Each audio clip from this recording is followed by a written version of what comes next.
Mister Harsh Kumar कहाँ हैं? ये हैं, हमारे नाम राशि भी हैं और लंबे समय से हम लोगों की बातचीत होती रहती थी, तो इस बार संयोग बन गया यहाँ आने का, तो बहुत बहुत धन्यवाद आपका और इस गोरखपुर लिटरेचर फेस्टिवल।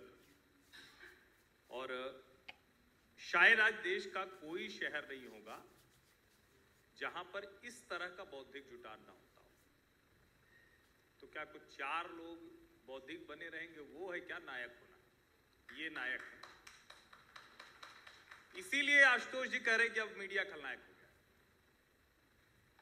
आज देश के किसी शहर में चले जाइए, हम तीनों लोग दिल्ली से आ रहे हैं, हम तीनों लोग टीवी पैनल की डिबेट में होते हैं। संयोगवश हम तीनों लोग, अब उसमें मैं कह रहा हूं तो मेरा तो करियर ही 1998 से शुरू हुआ है। आप लोग तो बहुत सीनियर हैं हमारे, और उस पर मत जाइए कि बाल रंगाए हुए हम बता दे रहे हैं। विजय जी, ये चक्कर मत पड़िएगा कि हम ज्यादा उम्र वाले हैं, उम्र उन्हीं की ज्यादा। ये हम सब लोग काला करते हैं, ये 25 साल से व्हाइट किए हुए हैं। लेकिन वो जस के तस वही है, और जस के तस वही है तो सिर्फ उस वजह से नहीं है कि उन्होंने बाल रंगे हुए। उनकी खबरों की विश्वसनीयता, वो टीवी पैनल की विश्वसनीयता, किसी मसले पर जब वो बोल रहे होते हैं तो मुझे ध्यान में नहीं है कि किसी चैनल वाले ने आज तक कहा हो कि विजय जी आज आप ये बात बोलिएगा, इस सरकार का, इस नेता का एजेंडा लीजिएगा। और मैं ये इसीलिए कह रहा हूं क्योंकि हम लोग साथ में बात करते भी आए लगातार। एक बड़ा विचित्र सा हो गया है, ऐसा लगता है जैसे देश में मीडिया की विश्वसनीयता खत्म हो गई है। कुछ लोग जो मीडिया से बाहर कर दिए गए, वो पहले उन्होंने कहा टीवी देखना बंद कर दो, फिर कहा कि अब इसकी भी विश्वसनीयता नहीं है, अब यूट्यूब भी मत देखो। ऐसे ही लोग थे जब अखबार से टीवी में गए तो उन्होंने तमाशा किया, कहा अखबार में कुछ नहीं है।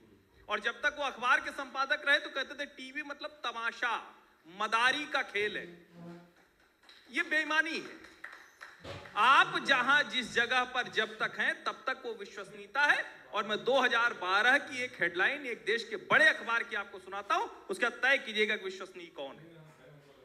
The January night Raisina hills was spooked, 2 की army units moved towards Delhi without notifying government. Indian express के फ्रंट पेज पर शेखर गुप्ता लिखते हैं कि सेना की 2 यूनिट को बिना सरकार की जानकारी के दिल्ली भेज दिया गया, रायसीना पहाड़ी पर चढ़ जा रही। पाकिस्तान बना दिया उस आदमी ने, वो देश का बड़ा संपादक है। ये विश्वसनीयता थी? देश के लोगों के साथ ये धोखा था, बेईमानी थी। अब आज क्यों ये सब चर्चा हो रही है? मुझे बड़ा अच्छा लगा कि जब कहा गया कि खबरों का ठिकाना बदल रहा है ना ठिकाना। मैं 2 वाक्य कहता हूं, शब्द कहता हूं जोड़ के, इसको लिख लीजिए। क्यों डरे हुए हैं लोग? जिन एलीट लोगों की मठाधीशी मीडिया में चलती थी वो खत्म हो गई। ये 5000 का मोबाइल हो या 1.5 लाख का मोबाइल हो, आपके इस मोबाइल ने जो डिजिटल क्रांति की है, उस डिजिटल क्रांति ने सुबह से बैठ के रात में 70 शब्द का संपादकीय लिखने वालों की पूरी मठाधीशी ध्वस्त कर दी, पूरी मठाधीशी खत्म कर दी। जो 70 शब्द लिखते थे और कहते थे कि हम देश चलाते हैं। यह है क्या डेमोक्रेसी? डेमोक्रेसी का मतलब यह है क्या 5 अखबार के बड़े संपादक मिलकर तय कर लेंगे देश में क्या नैरेटिव होना चाहिए? नैरेटिव कहां से होता है? और इसीलिए मैं कहता हूं ये जो सोशल मीडिया है, जो खबरों का ठिकाना बदला है, democratisation of society and democratisation of media, समाज और मीडिया के लोकतांत्रिकरण का वक्त है। यह हमारे शक्तिशाली होने का वक्त है। ऐसा सुंदर समय कभी नहीं आया था। वरना आप लोग गोरखपुर के अखबारों में 3 संपादक हमारे साथ बैठे हुए हैं। आप तो अमर उजाला में रहे, पाठक की चिट्ठी में छप गए, बड़े महान हो गए, उसमें भी अपने अपने लोगों का छापते थे। इतनी बेईमानी मीडिया के संपादक करते थे, अपने अपने लोगों का छापते थे। जो मीडिया पाठक के पत्र आता है वो भी ईमानदारी नहीं करते थे। क्या छपता है? फलाना लेख में फलाना लेखक ने बहुत अच्छी अच्छी बात कही, उसकी मैं प्रशंसा करता हूं। यही छापना है। अखबार की भी प्रशंसा उसी संपादक को करवाना है क्योंकि उसको मालिक के सामने अपना नंबर बढ़ाना है। और आज क्या है? आज आप तय करते हैं। आज आपके शहर से योगी आदित्यनाथ जी मुख्यमंत्री हो गए हैं, लेकिन आपको मन किया किसी जगह पर नहीं आपको समझ में आ रहा है, लाइट टूटी हुई है, लगाया मोबाइल और डाल दिया, कहा जिसको रोकना हो रोक लो, कोई रोकने वाला नहीं, कोई संपादक नहीं रोके। और जो कह रहे हैं कि विश्वसनीयता खत्म हो गई, वो इसलिए कह रहे हैं कि वाया उनके नहीं जा रहा है। अरे भाई पोस्टमैन की जरूरत है क्या? और जब हम कहते हैं कि बौद्धिक लोगों का काम है, निश्चित तौर पर बौद्धिक लोगों का काम है, लेकिन मैं आपको बताऊं, आशुतोष जी और विजय जी इसको बताएंगे, पहले कोई ऐसा नहीं था जो पत्रकारिता की पढ़ाई करके और तब जाके संपादक बनता था। कहते थे उसके लिए खास नजर चाहिए। ऐसा थोड़ी ना है जो बीटेक करके कुछ कर रहा है, या कोई डॉक्टर हो गया, या कोई इंजीनियर हो गया, या कोई प्रोफेसर हो गया, या कुछ और काम कर रहा है, वो पत्रकार नहीं हो सकता। क्यों नहीं हो सकता है भाई? उसको समझ में आ रहा है कि ये सरोकार है, ये चीजें हैं जो मेरे सामने गलत हो रही हैं, हम इसको ठीक कराएंगे, और उस पर लिखता बोलता है। उसके लिए कुछ मंच मिल गए।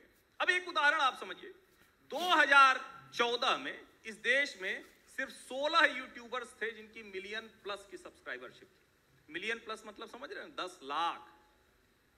और आपके जो इस शहर गोरखपुर में 2-3 अखबार होंगे कुल जमा, इससे ज्यादा तो नहीं होंगे भी। उनकी किसी की रीडरशिप 50,000 1 लाख से ज्यादा नहीं होगी। अब बताइए कौन ज्यादा लोगों तक पहुंच रहा है, कौन ज्यादा लोगों की बात कर रहा है? और ये मैं 2014 की बात कर रहा हूं। 2021 आते आते 2000 मिलियन प्लस सब्सक्राइबर हो गए। आपका जो टाइम्स ऑफ इंडिया है, जो देश का सबसे बड़ा अंग्रेजी का अखबार है, वो पूरे अखबारों में 10वें नंबर पर है।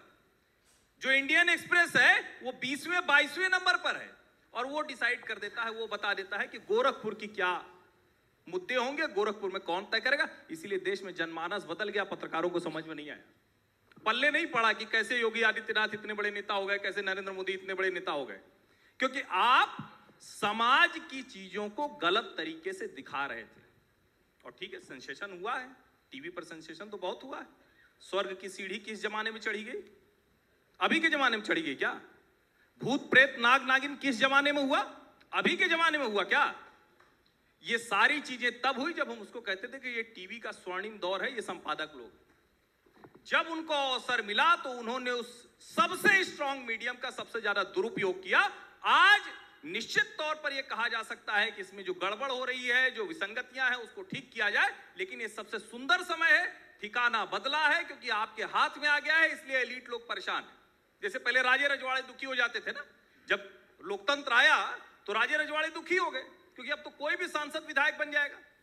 लेकिन ऐसे ही कुछ लोग जो कुछ रास्ते से जाते थे, अब उनको लगता है कि उनकी सत्ता को तो कोई भी चुनौती देगा, कहीं भी खड़ा होकर न्यूनतम संसाधन के साथ वो देश के बड़े से बड़े संपादकों से आंख मिलाकर बात कर रहा है। इसलिए सारा खतरा बताया जा रहा है। व्हाट्सएप यूनिवर्सिटी वो गलत बताई जा रही है, जबकि उसी व्हाट्सएप यूनिवर्सिटी के जरिए दुनिया की सबसे बड़ी महामारी कोरोना से सबसे ज्यादा बचने का रास्ता मिला।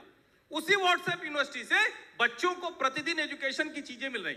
और राहुल गांधी जैसे नेता आ जाते हैं जो कहते हैं कि 7.5 घंटे लोग मोबाइल पर हैं इसलिए बेरोजगार हैं। अरे भैया, इसी मोबाइल पर बच्चे ट्यूशन पढ़ रहे हैं। इसी मोबाइल पर गोरखपुर का कोई किसान वो देवरिया के किसान को कुछ खरीद बेच ले रहा है। इसी मोबाइल पर दिल्ली के चांदनी चौक से सामान खरीद के गोरखपुर के गोलघर के बाजार में वो बेच दे रहा है। और आप कह रहे हो बेरोजगार है।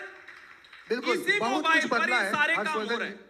तो इसीलिए मैं कह रहा हूं, ये सबसे सुंदर समय है, ठिकाना बदला है, लोकतंत्र के लिए बदला है, आपकी मजबूती के लिए बदला है। ठीक है।